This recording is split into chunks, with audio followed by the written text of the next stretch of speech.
सरो सामान से लबालब 8000 घुड़सवार सह्यागिरी की घाटी चढ़ रहे थे। सूरत से लक्ष्मी राजगढ़ पधार रही थी। महाराज को आस लगी थी सकल सौभाग्यवती वज्रचूड़े मंडित पुण्यशील तीर्थरूप मातुश्री जिजाबाई साहेब आई साहेब को मिलने की, और इस रंग को बेरंग करने वाली खबर आधम की। कर्नाटक की होदीगेरे जंगल में आखेट पर गए शाहजी राजे घोड़े से गिरकर गंभीर रूप से जख्मी हुए। उपचारों दरमियान उनका देहावसन हुआ। आई साहेब का सौभाग्य और शिवाजी महाराज का पितृछत्र परलोक सिधारा। महाराज तथा सभी पर यह वज्राघात था। यह खबर सुनते ही जिजाऊ साहेब ने निर्णय लिया, उससे तो महाराज को गहरा सदमा पहुंचा। आई साहेब ने सती जाने का निर्णय लिया था। आई साहेब का करारीपन तथा दृढ़ निश्चय सभी को पता था। उसे बदलना नामुमकिन था। अंत में महाराज की हृदय झकझोरने वाली आर्त स्वर से आई साहेब के गले में छोटे बालक भांति बिलक कर दी हुई पुकार से मां का दिल पसीज गया। आई साहेब ने कलेजे पर पत्थर रख शिवबा तथा स्वराज्य हेतु निर्णय बदला। 12 साल के उपरांत शिवाजी महाराज को पितृ छाया में रहने का अवसर बहुत ही कम मिला, लेकिन अपना सपना पुत्र के हाथों पूरा होते देख महाराज साहेब शाहजी राजे का सीना अक्सर चौड़ा हो जाता था। जिजाऊ साहेब के लिए तो उनके दिल में अपार प्रेम था। उनके जाने से आई साहेब पर दुख का पहाड़ टूट पड़ा। शाहजी राजे की समाधि एकोजी राजे ने होदीगेरे के जंगल कर्नाटक में स्थापित की। अपने दुख को साथ लिए स्वराज्य कार्य करना महाराज ने उचित समझा। 3 महीनों से लगातार राजगढ़ के ईशान्य से तोपों तथा बंदूकों की आवाजें आ रही थी। पुणे छोड़ते वक्त शास्ता खान पीछे राजपूत सरदार जसवंत सिंह को छोड़ गया, जो अपने ऊपर लगा फितूरी का आरोप धोने कोंडाना किले को घेर कर बैठा था। उसके नजीक से महाराज सूरत लूटकर वापस आ भी गए, पर उसे कानो कान खबर न पड़ी। आखिर उसने सुल्तान ढवा मतलब बड़ा हमला करने की सोची, पर मराठों की जिगर और सह्यागिरी की कंदराहों ने उसे नामोहरम कर दिया। 28 मई 1664 ईस्वी को उसने कोंडाना छोड़ दिया। 2 ही दिन उपरांत महाराज कोंडाना पहुंचे। अब उनके मन में स्वराज्य विस्तार की योजनाएं बन रही थी। नेताजी को उन्होंने मोगलों के मुल्क में तबाही मचाने भेज दिया। दरिया सारंग से आरमार व्यवस्था और पुख्ता रखने का हुक्म हुआ, और स्वतः महाराज स्वराज्य की उत्तर सरहद पर दाखिल हुए। उन्होंने अहमदनगर दूसरी बार लूटा। मोगलों का मुल्क तबाह हो रहा था, पर मुगल सरदार औरंगजेब तक सफेद झूठ का चिट्ठा भेजकर हम शिवाजी को काबू में रख रहे हैं ऐसे बताते थे। खुद औरंगजेब का अय्याश शहजादा मुअज्जम ही बादशाही दौलत अय्याशी पर जाया कर रहा था। शिवाजी को तो यूं मसल देंगे समझने वाला आदिल शाह दिन ब दिन स्वराज्य की बढ़ती सीमाएं और रोब देखकर हैरान था।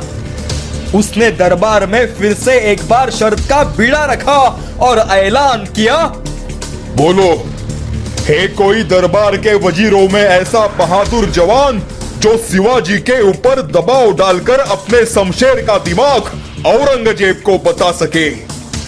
दरबार की हालत फिर से खस्ता हुई। शिवाजी का नाम सुनकर ही दिन में तारे नजर आते थे। वहां इस तूफान से 4 हाथ कौन करे। तोबा तोबा। लेकिन रुको, दरबार की शमशान शांति को तोड़ता हुआ एक सरदार बहादुरी से आगे आया। उसने बीड़ा उठाया। वह था शमशेर बहादुरी में रुस्तम, मशहूर खवास खान।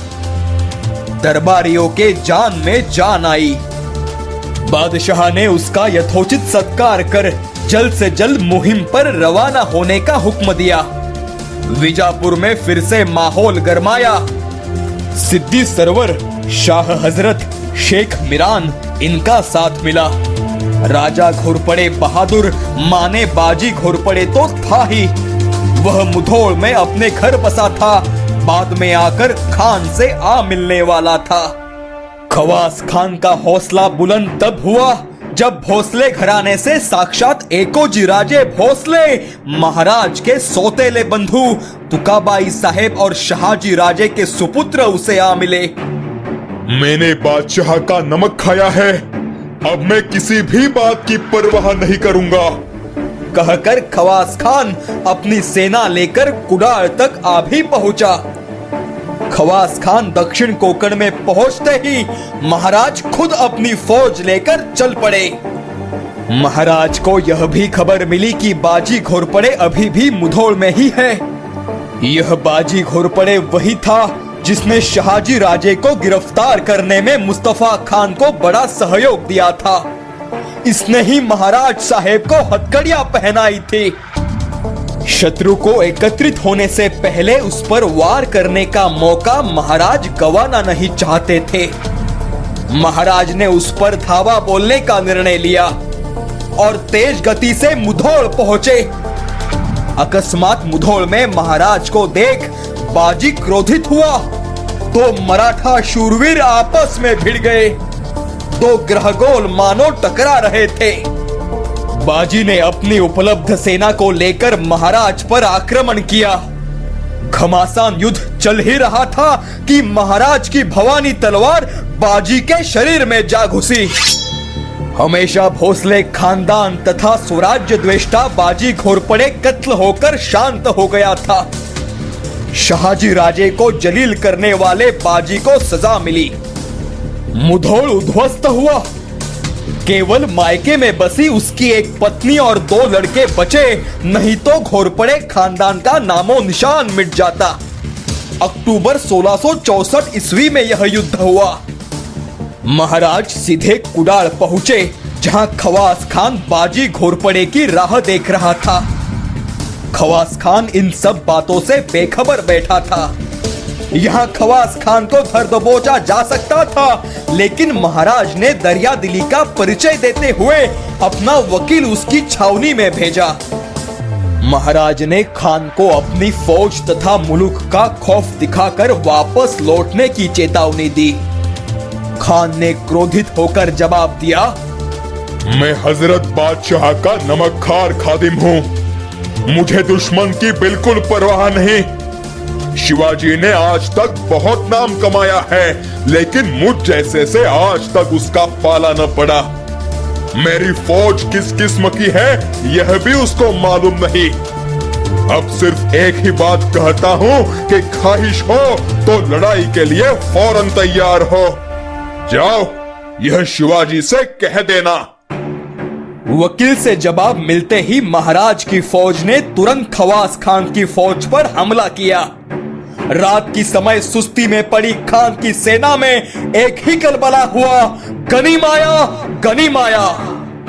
महाराज ने उसे घेर लिया। खवास खान जाबाज तथा शमशेर बहादुर था, पर महाराज की तत्काल युद्ध नीति से हार गया। सिद्दी सरवर, शाह हजरत और शेख मिरान जैसे सरदारों को मराठों से कत्ल हुआ। फिर खवास खान और उसकी विजापुरी फौज वाड़ीकर सावंत के साथ गोवा के फिरंगियों के आस में भागने लगी। जान बचाकर खान विजापुर पहुंचा। खान तो लौटा, पर नेक सरदार बाजी घोरपड़े का मरना और शिवाजी का बढ़ता रोप विजापुर दरबार की चिंता बढ़ाता चला गया। बाजी के बेटे मालोजी को उसकी जागीर सौंपी गई। यहाँ सावंत भोसले ने महाराज से उपनाम का वायदा देकर सुलह करने की विनती की। नवंबर 1664 ईस्वी को महाराज ने उदारता दर्शाते बात मान ली। इसके पश्चात महाराज ने आदिल शाही का मशहूर किला फोंडा पर आक्रमण किया। पराभूत किलेदार महाबत खान को गिरफ्तार न कर उसे विजापुर जाने दिया। महाराज के गोवा पर आक्रमण करने के अंदाज से फिरंगियों ने पहले ही सुलह करना उचित समझा। कुडाल से फोंडा तक की मुहिम में स्वराज्य का एक नामी सरदार चमक उठा। नाम था इब्राहिम खान। अब महाराज को पूरे समंदर पर भी वर्चस्व हासिल करना था। अगर सौंधेकर राजे, सावंत वाड़ीकर सावंत भोसले श्रृंगारपुरकर सुर्वे, पालवणीकर जसवंतराव दळवी, जावड़ीकर मोरे, जवाहरकर राजे और रामनगरकर राजे अगर हिंदवी स्वराज्य के पवित्र कार्य में साथ देते तो जंजीरेकर, गोवेकर, मुंबईकर, विजापुरकर और दिल्लीकरों जैसी परकीय ताकतों की कोंकण से सत्ता कभी की उखड़ जाती। पर स्वराष्ट्र स्वराज्य का मतलब ये लोग समझ ही न पाए। महाराज सह्यागिरी के साथ समंदर पर भी उतना ही लोभ रखते थे। स्वराज्य का आरमार सरखेल दरिया सारंग और दौलत खान के हाथों सुरक्षित था। महाराज उन पर निहायत खुश थे। गोमंतक माने गोवा से महाराज मालवण आए। मालवण समुद्र किनारे का विलोभनीय दृश्य देखते उनकी निगाहें एक छोटे से द्वीप पर जा रुकी।